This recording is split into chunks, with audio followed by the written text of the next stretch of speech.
Thought I'd do a quick video on my Waeco TF14 FL AC Cool Pro. This is a, hence the name of AC on the end of it. It's a dual powered 220 to 240 volt AC, 12 or 24 volt DC. You can actually mains power it. That part has died. I think I had a power surge or something a couple of years ago and it stopped. So I still want to power it off AC. ATX power supply. Always good, they're nice and safe, they're overload protected.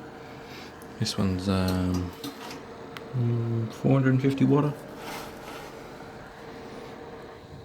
But basically, because it's summer in Australia for Christmas, and it's going to be fairly warm tomorrow for Christmas Day,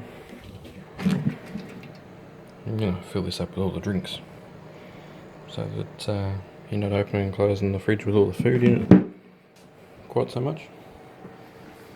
Now this should hold 14 or 16 standard cans. So just to power this, I've just used plain old ATX power supply. I'm actually stuck an amp and watt hour meter in line with it. It's pulling about 30 watts to run it sitting there constantly. The voltage is a little bit lower than I would have hoped for it to be. But yeah, it's ticking away nicely. Nice warm air coming out the side, so it means the pelleter cooler's great. There's a big heat sink in there. The pelleter cooler's creating cold air on the inside. I'll leave it run for about maybe a couple of hours, and we'll do a video with the thermocouple of temperature difference inside and outside. This ATX supply's got a noise killer fan, so it's big fan, thick blades, low RPM, doesn't make bugger or noise.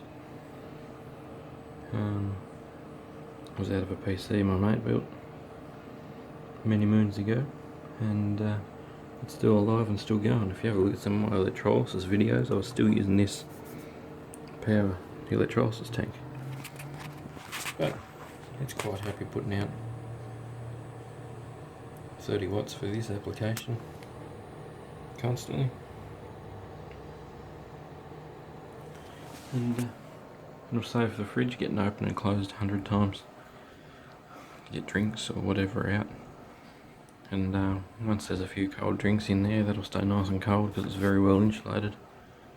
And once Christmas and that's over, I'm going to install this in my work van. Well, quick little video about the Waeco AC and DC. So it's a TF14 FL AC. Good unit, temperature control, you can up it and down it. I just generally leave it on flat out. Oh, that's what I didn't mention, it's hot and cold.